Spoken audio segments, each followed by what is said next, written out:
Allahumma salli ala Muhammad, ya Rabbi salli alaihi wasallim. Allahumma salli ala Muhammad, ya Rabbi salli alaihi wasallim.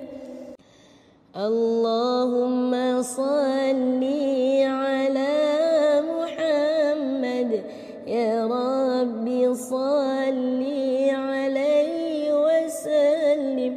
Allahumma salli ala Muhammad, ya Rabbi salli alaihi wasallim. Allahumma salli ala Muhammad, ya Rabbi salli alaihi wasallim. Allahumma salli ala Muhammad, ya Rabbi salli alaihi wasallim. Allahumma salli ala Muhammad, ya Rabbi salli alaihi wasallim. Allahumma salli ala Muhammad, ya Rabbi salli alaihi wasallim.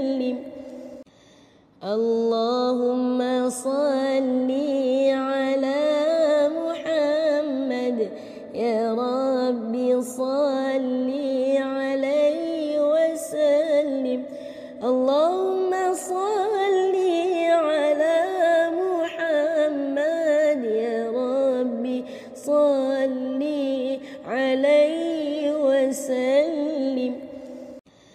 Allahumma salli ala Muhammad, ya Rabbi salli alaihi wasallim. Allahumma salli ala Muhammad, ya Rabbi salli alaihi wasallim.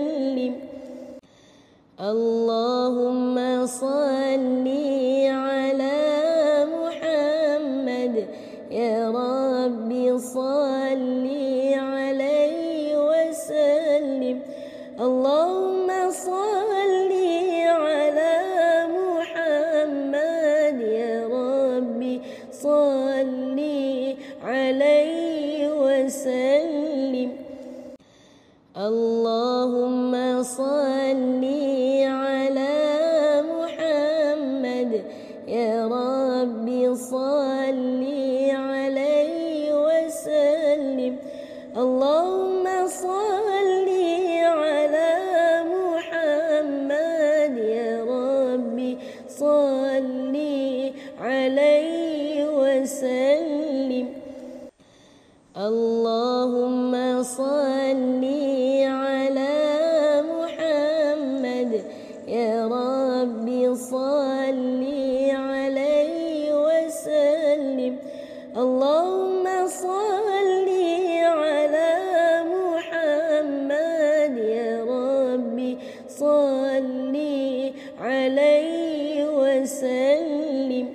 Untuk korang yang baru nak mula baca Al-Quran tapi tak tahu nak start dari mana, jangan risau sebab kita ada solusi yang memang sesuai untuk beginner.